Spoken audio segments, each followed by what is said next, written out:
बिस्मिल्लाहिर्रहमानिर्रहीम, अस्सलाम वालेकुम। प्रोग्राम रियासत अवाम के साथ सलमान हैदर। नाज़रीन, इलेक्शन कमीशन पाकिस्तान ने इंतखाबात का शेड्यूल जारी कर दिया, जिसके मुताबिक अब आम इंतखाबात 8 फरवरी को ही होंगे, क्योंकि कल सुप्रीम कोर्ट ने लाहौर हाई कोर्ट का फैसला कलअदम करार दिया और लाहौर हाई कोर्ट को मजीद समाअत से भी रोका। इलेक्शन कमीशन को यह हुक्म दिया और फिर 3 घंटों में शेड्यूल जारी भी हो गया। इलेक्शन कमीशन ने अब यह शेड्यूल जारी किया, लेकिन दूसरी जानिब पाकिस्तान तहरीक इंसाफ के जो चेयरमैन है बैरिस्टर गौहर खान साहब, उनका यह कहना है कि हम सुप्रीम कोर्ट के फैसले का एहतराम करते हैं, लेकिन हम इस फैसले से मुतमईन नहीं है।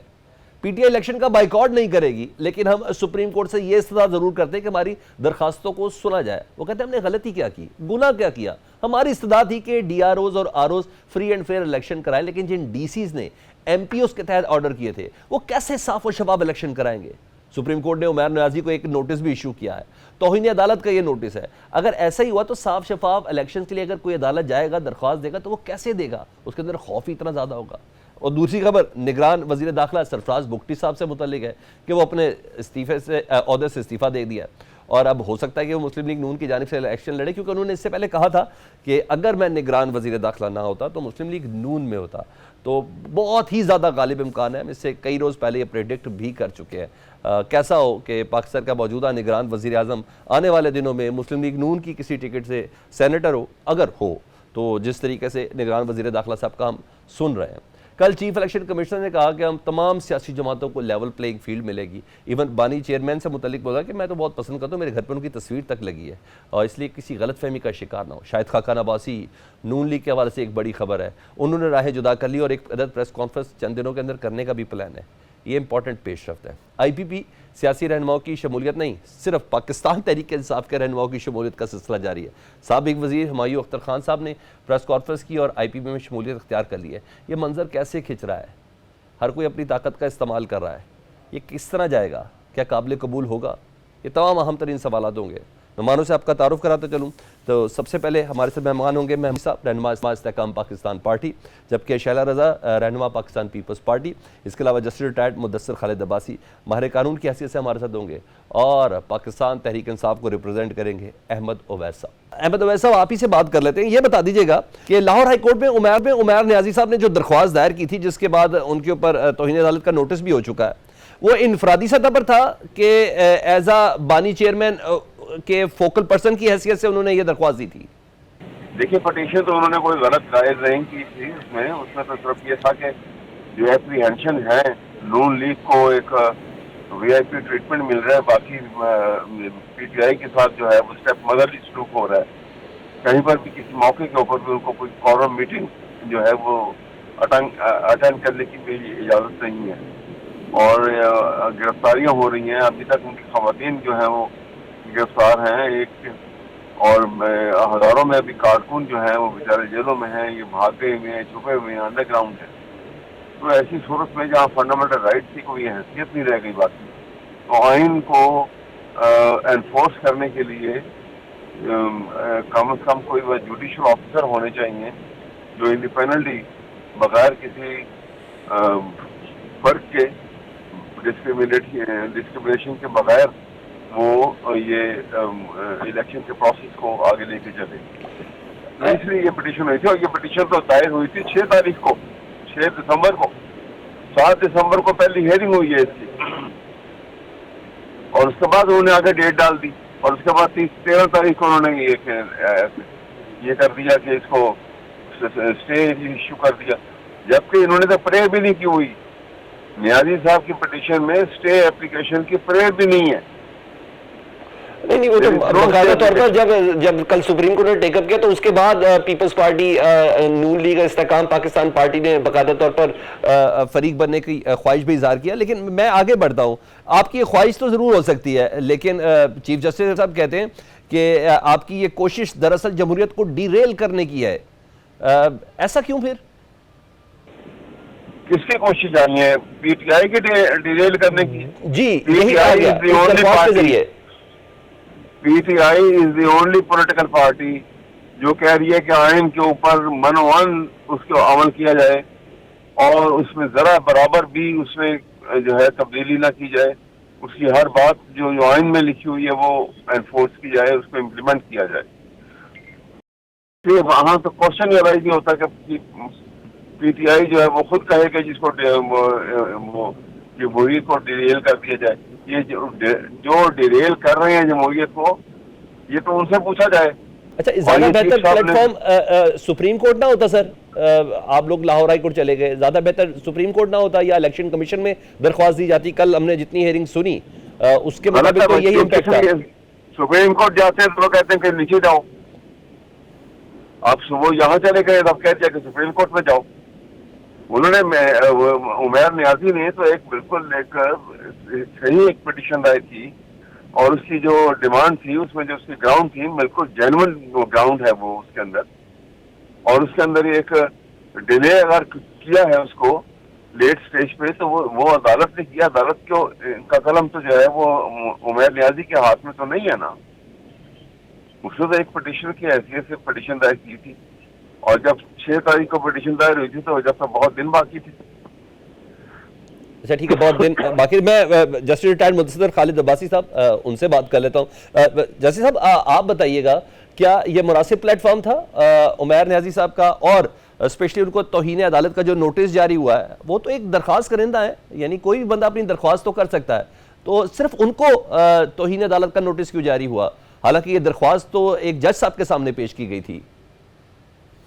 देखिए जी, ये इस बात में कोई दोबारा नहीं हो सकती कि ये किसी भी शहरी का, न सिर्फ ये कि पीटीआई का, बल्कि किसी भी शहरी का ये फंडामेंटल राइट है कि वो अदालत में जाए और अदालत से इस्तदा करे कि उसे ये खदशात हैं और इन खदशात के तहत वो ये रिलीफ चाहता है। ये साइल का एक बुनियादी हक है। अब देखना यह है कि ये अदालत का काम है, जो हाई कोर्ट है उसका ये काम है कि वो केस के मेरिट्स को देखे, और मेरिट्स को देखने से पहले बल्कि मैं ये समझता हूँ कि वो उस केस की जो मेंटेनेबिलिटी है और जो उसकी जो टेक्निकल और कॉन्स्टिट्यूशनल जो उसकी रिक्वायरमेंट्स है उनको वो देखे इन दी फर्स्ट इंस्टांस।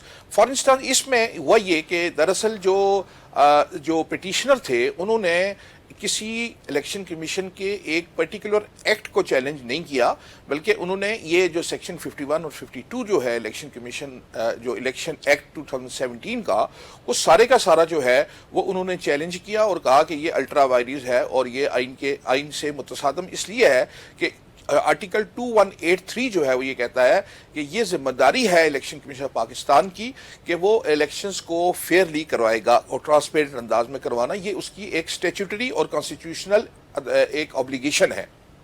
अच्छा, अब हुआ ये कि उन्होंने कहा कि जी ये जो प्रोविजन है कि जिसके तहत जो सरकारी जो एग्जेक्टिव साइड से जो लोग लिए जाते हैं, इससे इलेक्शन का इनेकाद जो है वो मशकूक हो जाता है और ये ट्रांसपेरेंट और फेयर नहीं होते। ये बुनियाद बना के उन्होंने एक petition supreme court high court में लाहौर में जो है वो फाइल कर दी।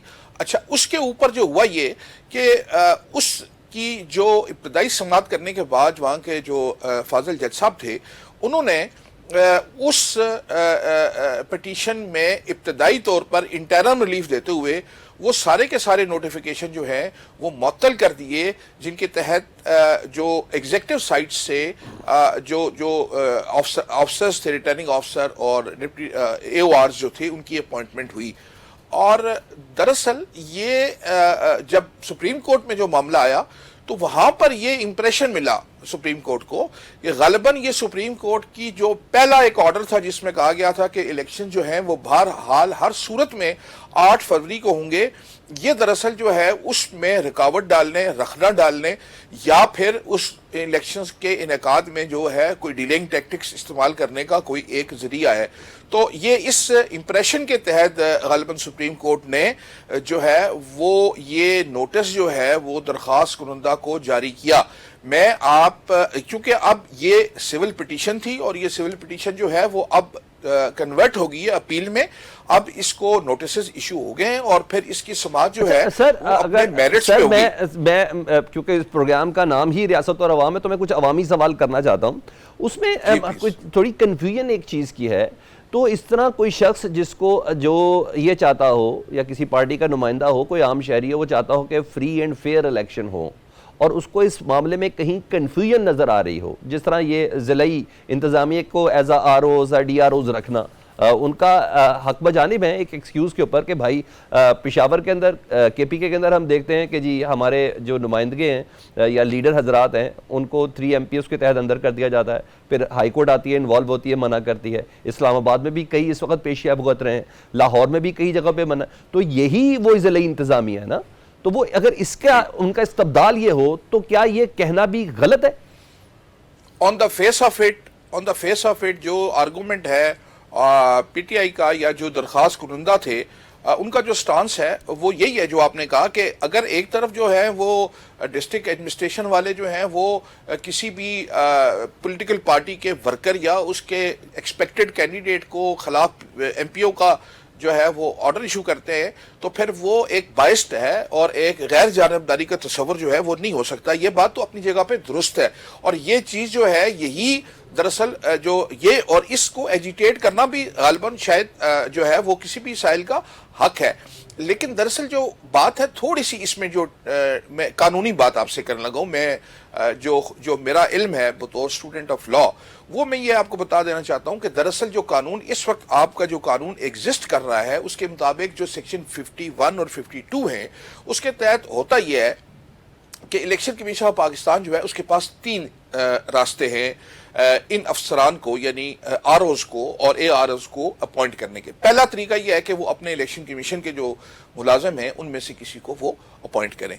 दूसरी उनके पास ऑप्शन यह है कि वो एग्जेक्टिव साइड से जो लोग हैं उनको अपॉइंट करने के लिए जो है वो गवर्नमेंट से रिक्वेस्ट करें और या फिर बल्कि गवर्नमेंट से रिक्वेस्ट नहीं करेंगे बल्कि गवर्नमेंट से कहेंगे कि हमें ये लोग दिए जाएं।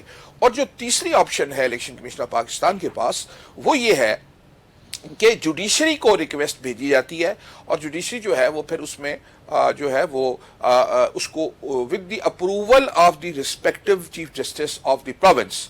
तो अब यहाँ जो ये वाला केस है इसमें हुआ ये कि इन्होंने इलेक्शन कमीशन पाकिस्तान ये रिक्वेस्ट ऑलरेडी भेज चुका था और वो रिक्वेस्ट जो है वो 4 सूबों से डिक्लाइन हो चुकी है। ठीक है, अब जब ये एक चीज हो गई है तो बुनियादी तौर पर तो वैसे एट द आउटसेट ये चीज इंक्वायर कर लेनी चाहिए थी और इसमें थोड़ा सा ये जो स्टे ग्रांट हुआ मैं अभी आता हूं आपके पास उसमें सिर्फ दरख्वास्त करिंदा को शोकाज क्यों जिन्होंने एंटरटेन किया इस दरख्वास्त को वो फाजिल जज साहब, उनको ये तो कहा गया कि 189 के तहत तमाम हाई कोर्ट्स पाबंद है सुप्रीम कोर्ट के अहकामात को बजावर करने के लिए।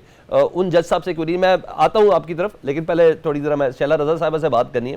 शैला साहिबा, तमाम एतराज़ात दूर हो गए आपके लेवल प्लेइंग फील्ड के हवाले से, अब मैदान आपको फेयर मिला हुआ है? देखिए, बिल्कुल हमने जो है सबसे पहले आवाज़ उठाई थी और हम ये समझते हैं कि तमाम पॉलिटिकल पार्टीज़ को लेवल प्लेइंग फील्ड मिलना चाहिए और हम ये भी चाहते हैं कि तमाम पॉलिटिकल पार्टीज़ को इतने उनकी पार्टी के पास माहिर क़वानीन होते हैं कि बात पता होनी चाहिए कि ये इलेक्शन कमीशन के एक्ट में कहीं नहीं लिखा कि उसको कहाँ से DROs वगैरह लेने हैं या कुछ, वो कहीं अपॉइंट कर सकती है। जो मेरी नॉलेज में बात आई और एक ऐसे वक्त में कि उनकी ट्रेनिंग शुरू हो चुकी थी तो फिर ये बड़ा अजीब मामला नज़र आया। लेकिन बहरहाल अब इस पे जो है वो फैसला आ गया है और उस पे अच्छा, आपको तो कोई एतराज नहीं है अगर ब्यूरोक्रेसी के अंदर से ROs DROs हो, पीपल्स पार्टी का कोई एतराज नहीं है क्योंकि पाकिस्तान तहरीक इंसाफ तो चली गई अदालत में, तो आपको तो किसी किस्म का एतराज नहीं है, कर लें ब्यूरोक्रेसी DC AC वगैरह अगर हो तो। कहीं मेंशन नहीं हुआ कि वो कहाँ से रखेंगे ये, तो फिर अदलिया ने मना कर दिया और तो उनको कहीं से तो रखना है ना, उनका अपना स्टाफ तो नहीं है इतना।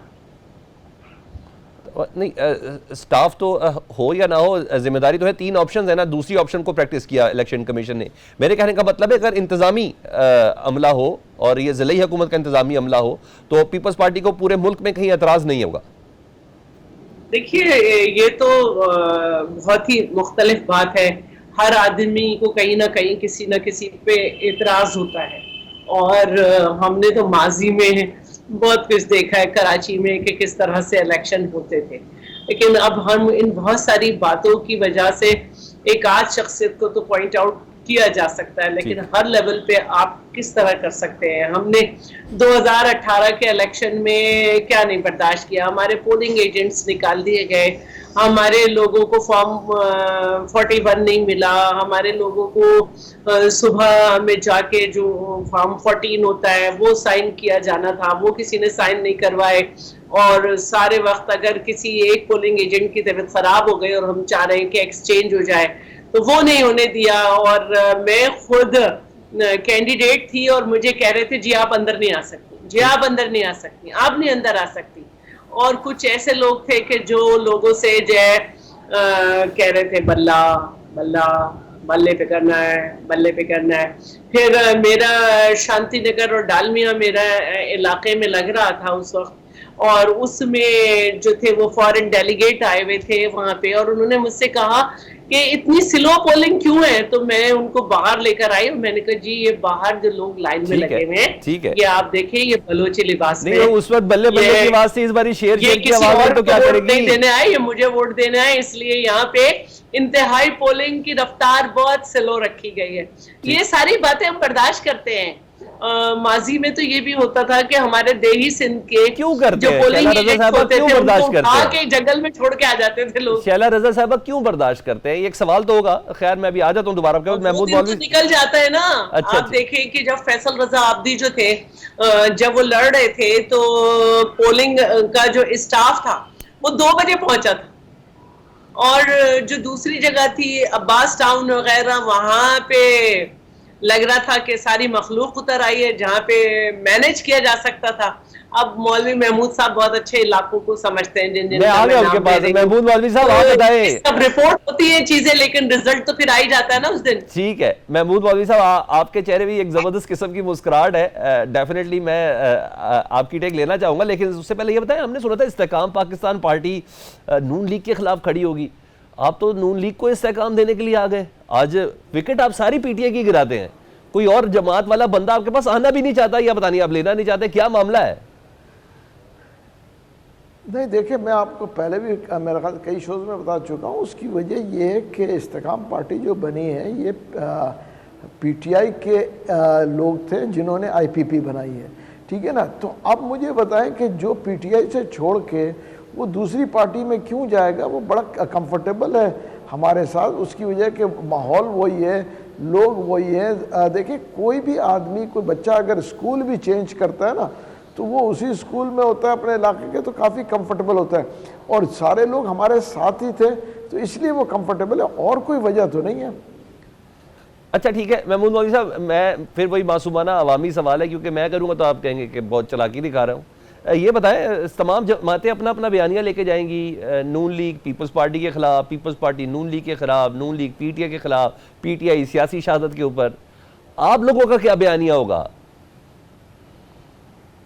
हमारा बयानिया ये होगा कि हम पाकिस्तान में इस्तेकाम लाना चाहते हैं, और बिलखुसूस पंजाब में, क्योंकि पंजाब काफ़ी, आप ये देखें ना, आप 1.5 साल 2 साल हो गए, काफ़ी अनरेस्ट वहाँ पे है। तो पंजाब में भी जो है अगर इस्तेकाम आ जाए और मुल्क में इस्तेकाम आ जाए तो इकनॉमी बेहतर होगी, और इकनॉमी अगर बेहतर होगी तो आम आदमी के लिए चीज़ें आसान हो जाएगी। और देखें जो महंगाई हो रही है और जो आम आदमी पिस रहा है, जब तक स्टेबिलिटी नहीं आएगी, आप मुझे बताएं ये कैसे जो है आम आदमी को रिलीफ मिलेगा? इसका एक ही तरीका है, स्टेबिलिटी। देखिए जो 18 माह में जो बहुत से लोग तनकीद करते हैं, मैं उस वक्त गवर्नमेंट में नहीं था, मगर आप बताएं उसकी वजह ये थी कि बड़ी अनस्टेबल थी, आज जा रही है, कल जा रही है, परसों जा रही है। उसकी वजह से जब इतनी अनस्टेबल होती है तो रेट ऑफ द गवर्नमेंट नहीं होती, और जब रेट ऑफ द गवर्नमेंट नहीं होता है तो फिर वो तो हर चीज़ आउट ऑफ कंट्रोल हो जाता है। ठीक है, एक ब्रेक लेते हैं। अहमद उवैस साहब के पास आएंगे जी, उनसे जानेंगे जी। कल तो माशाल्लाह चीफ इलेक्शन कमिश्नर साहब ने गारंटी दे दी है इस बात की कि अब लेवल प्लेइंग फील्ड मिलेगा, क्योंकि अब से उनका इस्तेकाक शुरू हो गया है इलेक्शन का शेड्यूल आने के बाद। कितने मुतमईन है? ये खुशखबरी है या अभी भी कुछ इंतजार? इस ब्रेक के बाद वेलकम बैक। अहमद उवैस साहब, अब तो आपको तसल्ली हो गई, चीफ इलेक्शन कमिश्नर खुद कह रहे हैं लेवल प्लेइंग फील्ड देंगे, तो आप उम्मीद कर सकते हैं शेड्यूल आ गया तो आने वाले चंद दिनों में लेवल प्लेइंग फील्ड मिल जाएगी? सुनते हुए तो बहुत कान पक चुके हैं। अल्लाह करे कि ये इसको इम्प्लीमेंट करें बाकायदा और प्रैक्टिकली। साबित करें कि ये लेवल प्लेइंग फील्ड जो है वो अवेलेबल है। और जो गिरफ्तारियां हो गई हैं और इनको एमपीओ के अंदर गिरफ्तार किया हुआ है और बिला जवाब जेलों में है इस वक्त, खवातीन भी हैं, दूसरे लोग भी हैं, उनको रिहा किया जाए। उनका क्या कसूर है? सिर्फ उनका कसूर यह है कि उन्होंने अपनी रॉयल्टी तब्दील नहीं की। देखिए ये इंतहाई जरूरी है। देखिए इलेक्शन इसके बगैर अगर आप कहें कि कामयाब तरीके से और अच्छे इलेक्शन हो जाएंगे और स्टेबल पाकिस्तान और स्टेबिलिटी आएगी पोलिटिकली पाकिस्तान में, तो मुमकिन नहीं है जब तक के बाकायदा फेयर इलेक्शन होते हैं। कॉन्शियसली केयर टेकर जितने भी सेटअप हैं कॉमर्शियल लेवल के ऊपर और फेडरल लेवल के ऊपर, ये बाकायदा तौर के ऊपर डेमॉन्स्ट्रेट करें और नजर आए हर एक को कि they are concern about fair and free election, और ट्रांसपेरेंसी जो है वो हर एक को नजर आएगी। तो उसी सूरत में कौम का मूड भी बदल जाएगा और मामला भी अच्छे। अच्छा अहमद वैद साहब, एक तो मुझे ट्रांसपेरेंसी का मेयार बता दें कि उसके बाद आप भी मुतमईन हो, पाकिस्तान की तमाम सियासी जमातें भी मुतमईन हो। एक तो ये चीज़, दूसरा कहीं ऐसा तो नहीं है पीटीआई थोड़ा एग्जेजरेट कर रही है election commission, chief election commissioner के ऊपर? वो तो कह रहे हैं मेरे घर में तस्वीर तक इमरान खान की लगी हुई है। कहाँ लगी हुई है? वो कह रहे मेरे घर में तस्वीर तक लगी हुई है बानी चेयरमैन पीटीआई की। मैं तो बड़ी इज्जत करता हूँ, वो हमारे एज अ क्रिकेटर हीरो है। करते होंगे जी, मैं इस पे डिस्प्यूट नहीं करता। अपने मुखालिफ की कोई तस्वीर थोड़ी लगाता सर घर पे, ये तो प्यार वाली बात है। लेकिन सवाल है कि जो उनके इकदाम हैं वो तो कोई उनकी फेवरेबल तो नहीं थे ना, वो भी उन्होंने किए। अभी देखें आप ये थाना केस को देख लें, इन सब के ऊपर मर्सिडीज गाड़ियां जो कि वहां से आप निकाल ही नहीं सकते, वो उस जमाने में लेटेस्ट मॉडल की मर्सिडीज उसको 76,000 रुपए में लेके चले गए मियां नवाज शरीफ साहब। कोई कानून नहीं है, कोई जाब्ता नहीं, कोई नहीं, एंड हाउ इट्स हैपेंड। तो ये सारी सूरत हाल जो है, और क्यों उनके खिलाफ कार्रवाई नहीं हुई? जब ये केस चला तो वो केस भी चलने चाहिए थे। ठीक है, जो साफ होते क्लियर होते वो निकल जाते। लेकिन ये मैं आपके सामने बात कर रहा हूँ, ये कह देने से कुछ नहीं होता। प्रैक्टिकली आपको करके दिखाना होगा। और उसके बाद जो कमीशन गवर्नमेंट बनी हुई है उनको देखो आप क्या कर रहे हैं।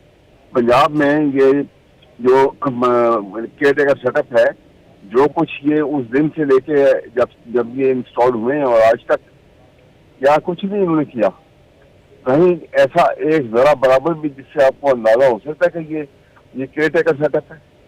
इन्होंने इम्पार्शियलिटी कहीं पे अपनी कायम रखी है। ठीक है, मैं पूछ लेता हूँ, मुदस्सिर साहब से पूछ लेता हूँ। जस्टिस साहब ये बताइएगा, क्या इलेक्शन कमीशन ने अब जो शेड्यूल जारी किया उसके बाद लेवल प्लेइंग फील्ड का इस्तेकाक रखता है कि उससे पहले भी चाहता तो कर सकता था?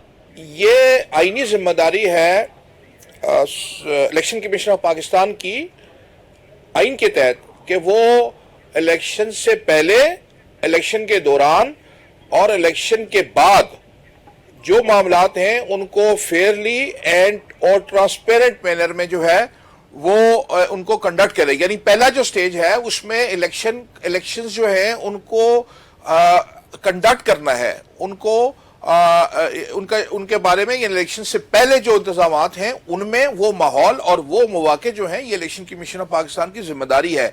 और ये जिम्मेदारी है कि वो इलेक्शंस को होल्ड करे, और वो होल्ड जो होंगे जाहिर है कि वो उस डेट पे होंगे, ये भी इलेक्शन कमीशन की जिम्मेदारी है। तो ये जो इलेक्शन कमीशन जो है वो एक बहुत इख्तियार इदारा है, उससे बहुत वसाइल और लामहदूद वसाइल दिए गए हैं, और जाहिर है कि ये उनका काम है और ये उनकी आईनी जिम्मेदारी है कि इलेक्शन से पहले और उसके बाद जो है वो इलेक्शन की। अभी देखिए एक बात और मैं ऐड करना चाहता हूँ, अभी महमूद साहब ने एक बात की है कि जी हम इस्तेकाम चाहते हैं पाकिस्तान में, और इस्तेकाम तो मैं ये समझता हूं कि पाकिस्तान का इस्तेकाम जो है आने वाले वक्तों में, क्योंकि अब हम शायद इस चीज़ को मजीद अफोर्ड ना कर सकें।